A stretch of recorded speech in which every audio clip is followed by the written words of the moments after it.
Assalamu alaikum, everyone. Welcome back. I'm Jake, the Muslim metaphysician on political alchemy. And today we have a very interesting episode for you guys, which is on the recent controversy surrounding Candace Owens and the Daily Wire and Ben Shapiro.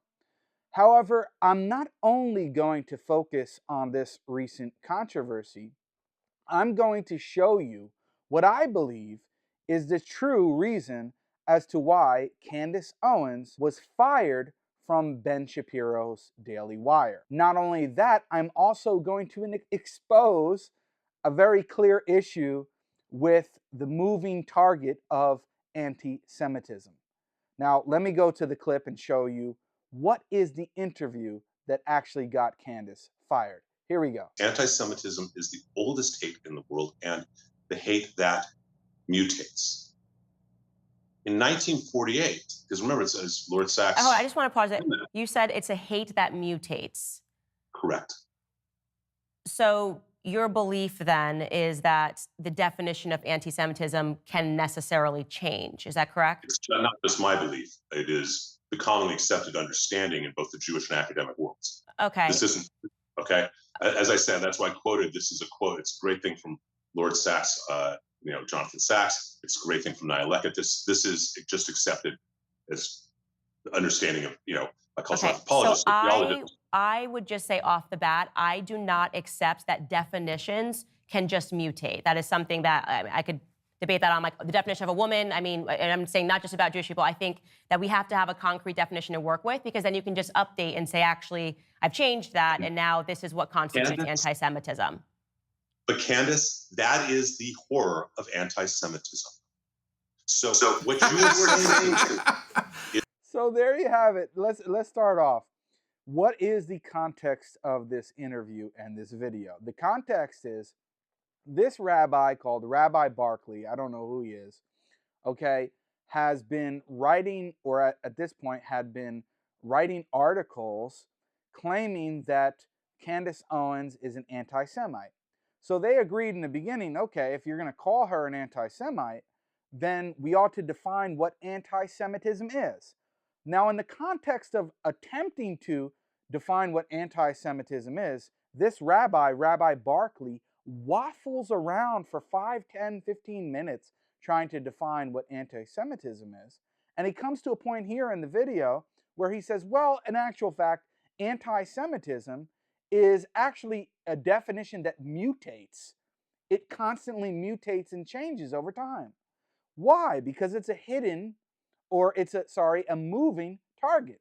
Anti-Semitism is a moving target in which the definition changes depending on what season it is, or if it's raining outside or not, so that we can constantly reinvent a term to apply to different political adversaries that we don't like, or even common people in this case, to accuse them of being anti-Semites. Why? Because if you're an anti-Semite, then you must be supporting what happened to the Jews in World War II, right?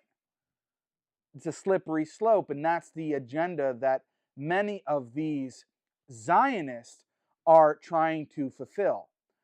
But I'm going to play the video further to show even more how problematic this video actually is. Is that anti-Semitism is this, and does not change. What I am saying to you is that the entire world and scholars about anti-Semitism recognize that it is a unique hate.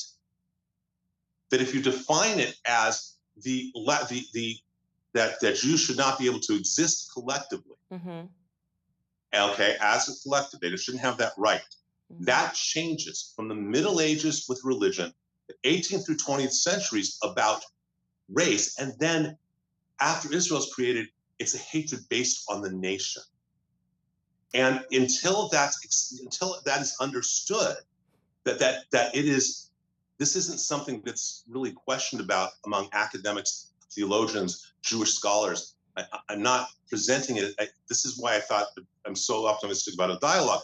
But I think part of it is you view that the hate can't mutate. And what I'm trying to tell you is that we have 2,000 years of history that demonstrate the exact opposite. So, That and culminated I'm gonna just push back very just gently here.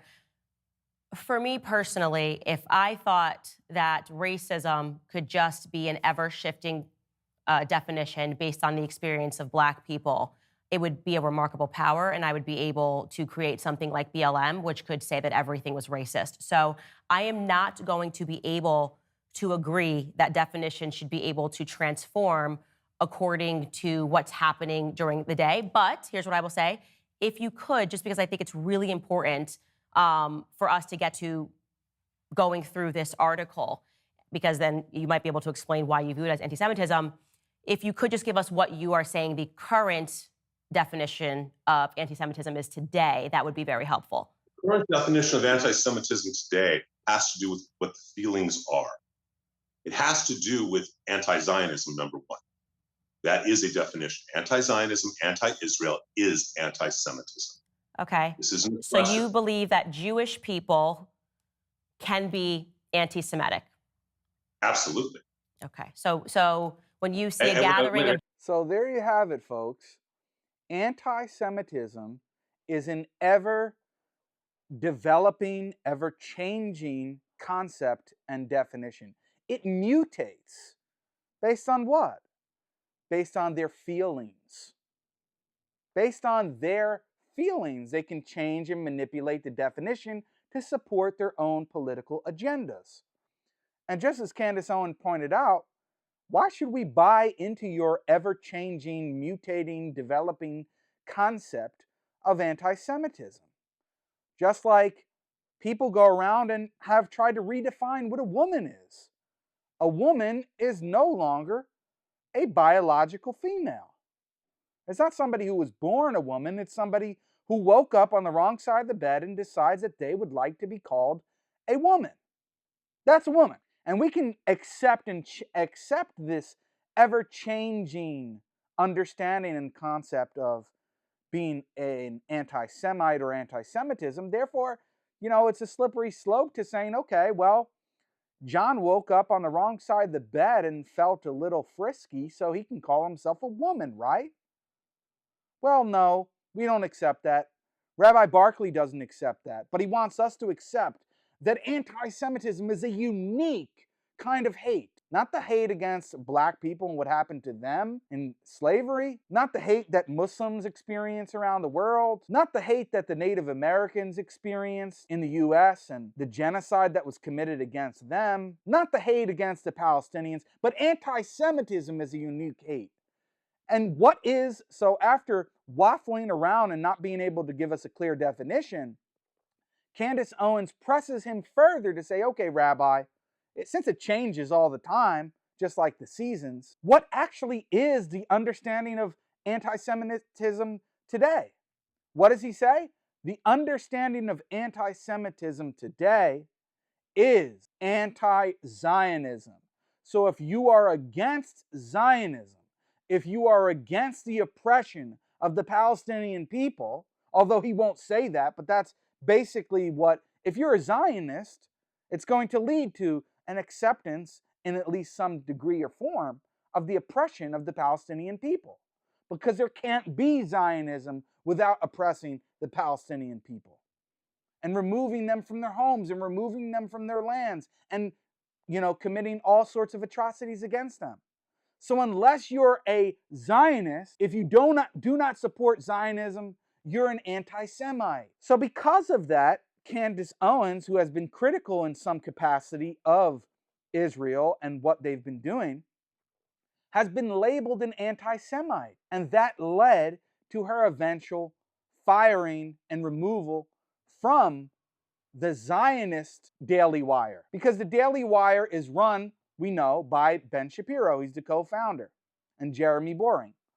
Now, he, in a recent interview with Piers Morgan, was questioned about why Candace Owens was let go, and he refused to comment on the matter. Well, I would say that if people watch this interview with Rabbi Barkley in full, there's more context to what I didn't show. It's clear that this interview and her stance against this ridiculous notion of anti-Semitism and anti-Zionism necessarily being anti-Semitism is what eventually got her fired from the Daily Wire. Now, I don't want people to confuse this.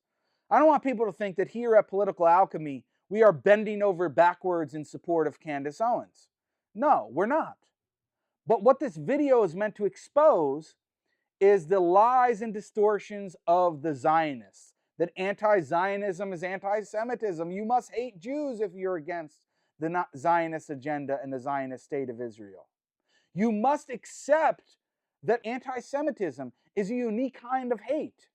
And if you don't accept that, and if you don't accept this mutating definition of anti-Semitism, then you yourself are an anti-Semite.